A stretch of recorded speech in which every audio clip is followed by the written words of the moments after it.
Hello and welcome to another mini midweek prediction from the On Football Podcast. I'm Craig Savage and joining me as always is Daniel Cody. It's the final game in hand before our final day of the season, which Luton Town are playing Rotherham. It's a massive game down the bottom of the Championship. Rotherham have everything to play for. They must win this game to jump above Derby County, who play Sheffield Wednesday in the final day. But Luton Town themselves, Cody, we'll start with them, the home side.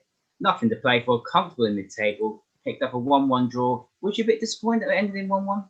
Yeah, I think it would be fair to say, certainly at the start of the game, Luton came out better, which you said in a last episode, Luton are a second-half team, but they started the game pretty well there. They dominated the possession. Middlesbrough's only shot on target was the goal, so I think they will be disappointed to have only picked up a draw.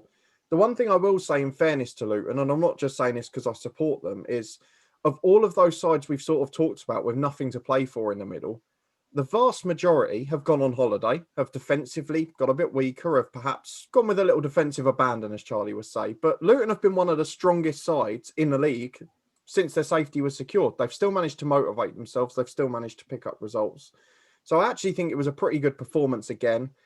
The signs look ominous for Rotherham based on Luton's performances. The one thing that was a big disappointment, though, was the way they conceded the goal. Straight from the kickoff, after dominating for 20 minutes, finally getting the lead after 6 or 7 corners in a row, to then have, from the kickoff, a pretty poor goal defensively to concede. I think that will be a concern. But overall, positive signs again for Luton. Yeah, absolutely positive signs. It could have been a lot better. Luton had a penalty in the second half. On Adebayo from McNair, and James Collins, normally reliable for penalties, missed his second one against Middlesbrough. Yeah, it's a little bit of an unwanted record. But I think, to be fair, if you would have asked the Luton fans, they would have taken him scoring the one against Watford and missing the one against Middlesbrough. So overall, I don't think they can complain. But for Luton, it takes them past 60 points. It's a remarkable season, really, isn't it? If we take away all of the stuff off the pitch, the fact that some fans still complain astonishes me, to be brutally honest. But 61 points. And for Luton, they could go into the final game of the season in 11th place and chasing Middlesbrough and QPR going into the final day. So it's a massive incentive, even if you think for a club of Luton size, just prize money-wise, the difference by position, it could make a massive difference in the summer. So disappointing to have missed the penalty, but he scored the one against Watford, so I think the fans will forgive him. Absolutely, 100%. So let's move on to the away team, Rotherham United. They had so many chances. They've had a run of 10 games in 30 days. It's a lot to take out on the team. The record wasn't really good, but they found a way to get a good equaliser against Blackburn Rovers. Yeah, and I think that's the thing, isn't it? I guess at the start of the game, perhaps they would have been disappointed with a point against a side with nothing to play for. But the manner of it, the fact that it was a late equaliser, the fact that it just sort of gave them a little bit of momentum to build into this game, perhaps will be a positive for them. I think we have to talk about the free kick. It was a really good finish. Obviously went the opposite to the wall side and the keeper got caught out, which happens occasionally. But I think we can't sugarcoat it. Blackburn over the course of the game probably were the better side, had a load of very good chances. Jamal Blackman was in the form of his life. I mean, we were talking before we came on here. The one save up to his top left from a point-blank header, I think it might have been Bradley Johnson. It was an unbelievable save. I don't know how he kept it out. He clawed it back off the line. Reminded me of sort of Seaman Pescasolido in 2003, that sort of one. But I think Rotherham, it would be fair to say they got away with it, perhaps, but they got the point. They ended the rot. It was defeat after defeat after defeat. And just to get that point might be the turning point for them. And of course, it keeps them in it. So that's something we've got to be excited about. Yeah, keeps them in it. Keeps Sheffield Wednesday in it for another day. Keeps Wickham in it for another day, even though mathematically they could still can survive, but the goal difference is going to hinder them. Going back to the goal Blackburn scored, it's absolutely criminal defending. You can't afford to do that in these sort of games later on in this stage of the season. I guess that's what I would say. For all that Blackburn dominated, and I know Blackburn made a couple of great saves, but generally they hadn't been under a huge threat in terms of territory the whole game. And it's just criminal, as you say, the way it went in. A long, harmless ball forward. He had, 20 yards when he brought it down? The touch is poor. The panic afterwards, even just pass it out for a throw and reset, to then try and get it past the player was... It was a sea of bad decisions from one man. It's a horrible time to make an individual error. He knows the importance of it, and he's probably going to be absolutely livid with himself in the dressing room. But that's the reason sides like Rotherham are down there, because they make mistakes like that. We had it with Luton last year. There were so many individual errors at the back, and that's why we were in trouble come towards the end of the season. So it's taken a fairly similar pattern for Rotherham to what we watched last season. It's just whether they can produce the final miracles at the end that we did. Yeah, 100%. And now they've got to bring the away form into these next two games because the home form was terrible, the worst in the league. Now they've got to bring the away form in. They're currently 19th overall in the away table. But how do you think Rotherham should? Well, how do you think Rotherham should go about it? Should they go about it as right? Let's go all out. We'll go trying to win this game, or let's sit back, let's soak up a little bit of Luton pressure, and then try and get. Yeah, I think that's probably the approach they will take. I mean, if you actually look away from home, their goal difference is better, and it's not just that. If you look at home, the amount of goals they've scored and conceded is astronomical, whereas defensively, they're a lot more solid on the road. Only 24 conceded in 21 games, which isn't bad for a side down there.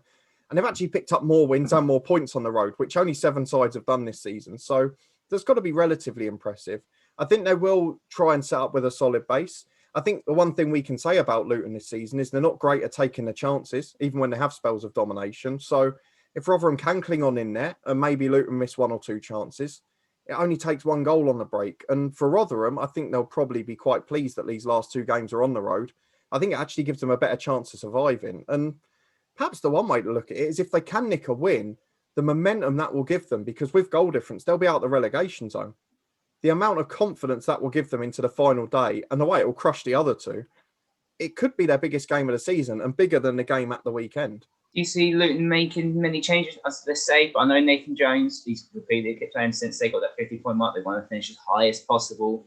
Do you see him making a load of changes? I really don't. I've got to be honest, because with the momentum Luton have and with the way they're playing, I don't think he will. I think you probably look at 3 or 4 of the players in the team. He's probably got in there now to find out if he's going to offer them a new contract. They're players that have been there a long time. I look at the likes of perhaps a Glenn Ray. James Collins is obviously much talked about.